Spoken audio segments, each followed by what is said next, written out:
มาเอาของในสต็อก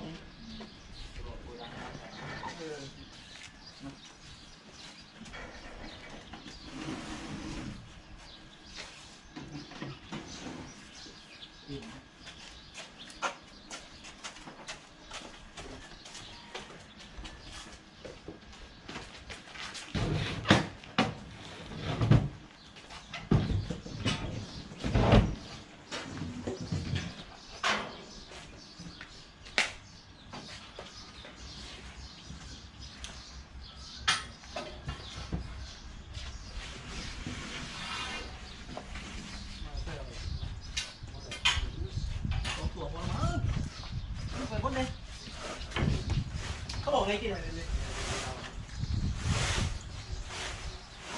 นี่ชวนเขาก็เล่นบนเขานักร้องทุกมาอยู่บนเวทีแต่ว่าเขาไม่มีไม้เจอมันอันนี้ก็เล่นเล่นตอนไหน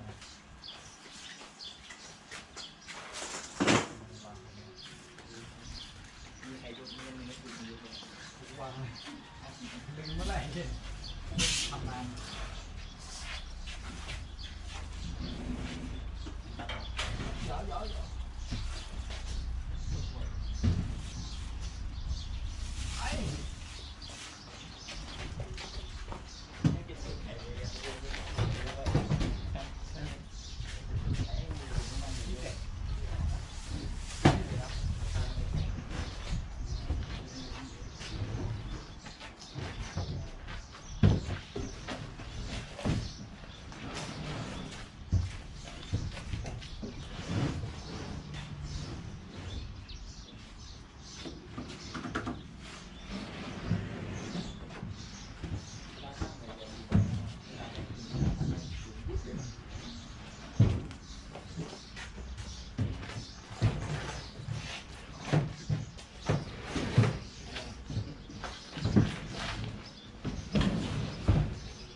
อ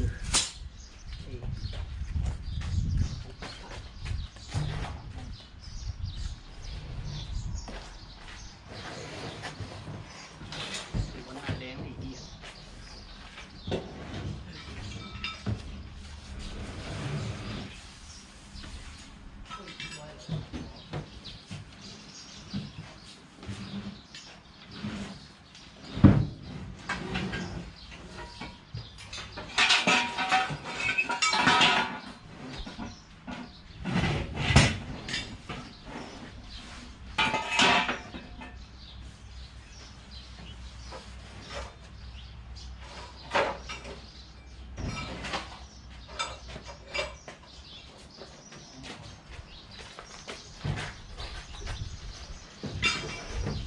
ครับพี่กูครับพี่โอ้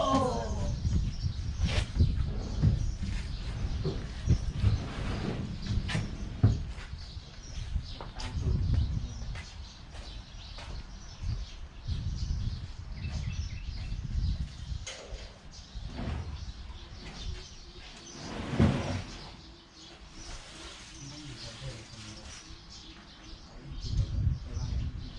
นี่กี่ใบ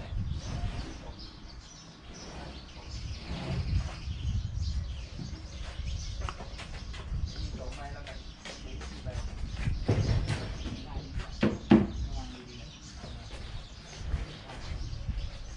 บอลขึ้นไหมบอลขึ้นมาก่อนหนึ่งสองสาม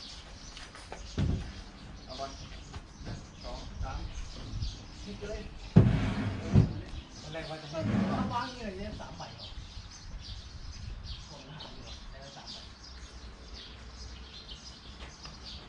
เสียโกงเลยเอาได้ไหมว่าแปลกๆว่ะจะลองวันที่เราได้3 ใบไปดูใน3 ใบก่อนไม่เป็นก็จะตอนนั้นเดี๋ยวได้มาเป็นยากแล้วเอา3 ใบ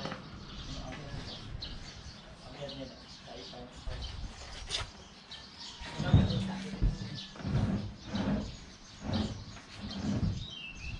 แล้วก็ดูดีไหมดูดีที่หายดีป่ะเรียน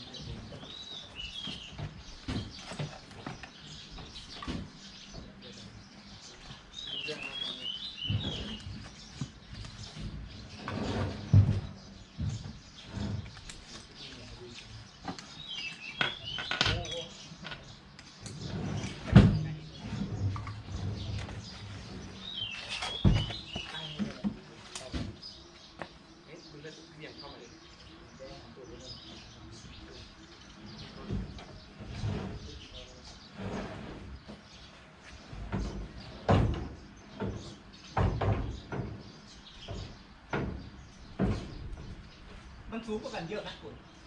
นิดเดียวเฮ้ยไม่ถ้าไม่ใช่หมายถึงว่าระหว่างรวงนั่นแหละรวงตั้งกับรวงนั่นแหละมันสูงเท่ากันถ้าความหน้ารู้ไม่ถ้าเท่ากันแกลองตั้งนะตั้งนั้นก็3 ใบก็นี่ก็ตั้งใช่ก็ต้องลองตั้งได้ก็ได้3 ใบเพราะว่ารวงนี่มันใหญ่แล้วเอาเล็กขึ้นออกมาอยู่แล้วดูกันเป็น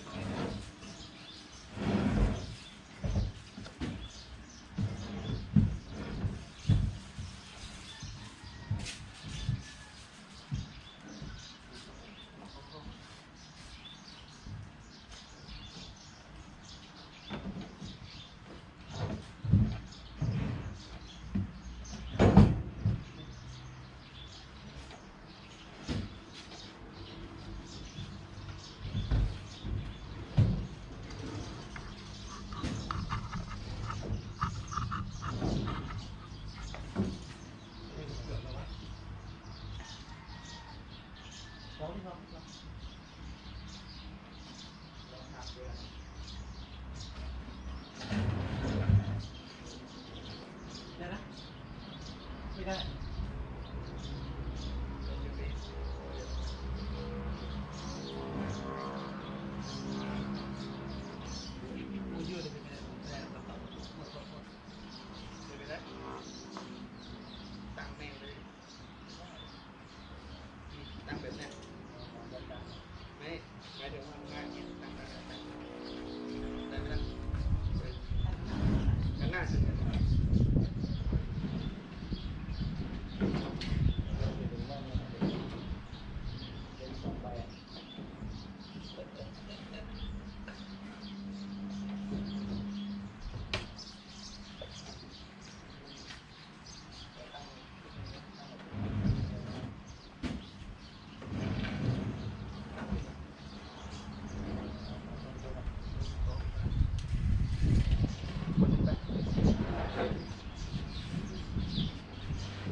บอลไปอยู่ฝั่งนู้นเลย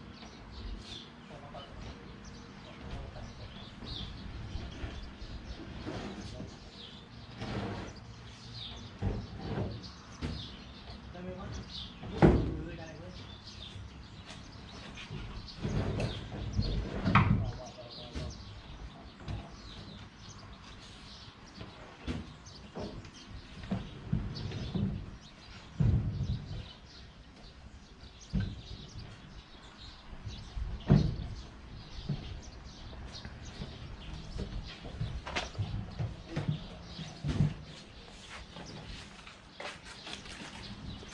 8 เมตรถ้าเมื่อกี้8 เมตรประมาณ2 ห่อบ้าน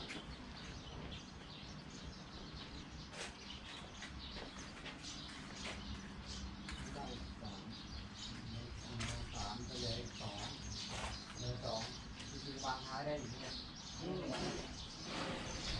ก็วางกล่องเดินตามวางหมดเลยอะไรเยอะอันนี้มันใส่ได้ทุกกล่องไหมพี่เจ้ากูไม่เห็นทำมันใส่ได้นู่นน้ำปืนที่พกไปเนี่ยB1000เนี่ยใส่ได้ที่พกไปเลยใช่ไหมพี่เบ๋อพี่บอกว่าถุงใส่ไปนู่นน่ะใส่ไปโยกไทยอ่ะแกต้องลงมารับเด็ก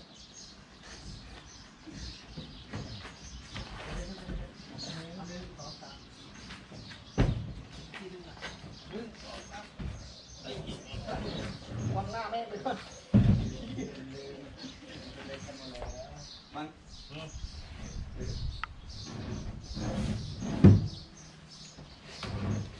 เดินไปหาบอลโอเคยังเดิน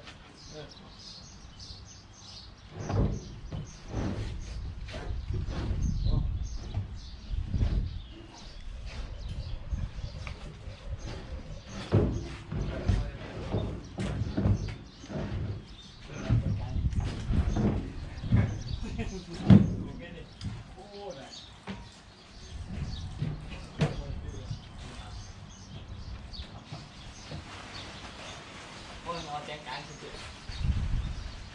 กี่ใบนี่ไปคือเลยจังโอเคสูงๆอยู่จ้างเลย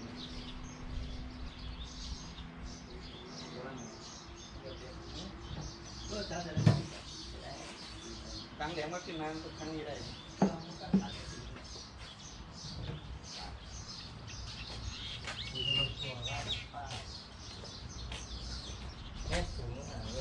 ไอ้ต้องเบี่ยงให้หมดไหมใส่กลางแดงต้องบนเงินไปเลยนักตีไปมันจะนักมันนักต้องเบี่ยงออกมากลางแล้วใส่ตรงนั้นยกมาก่อนเดี๋ยวลงมือ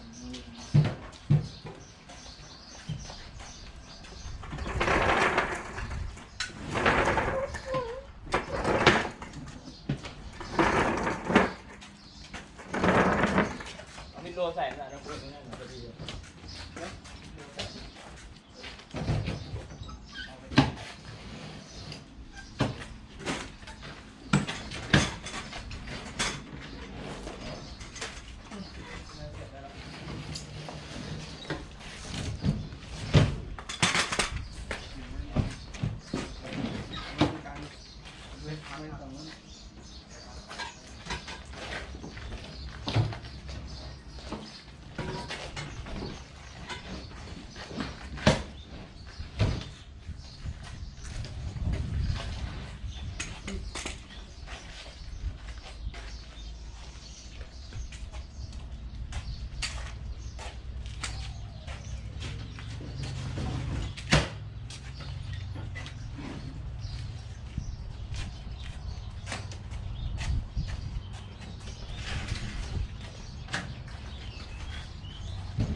าวเนี่ย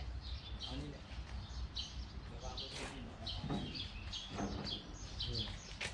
นี่รู้เหมือนกันนะไม่รู้ไหมนะไม่หลังเลย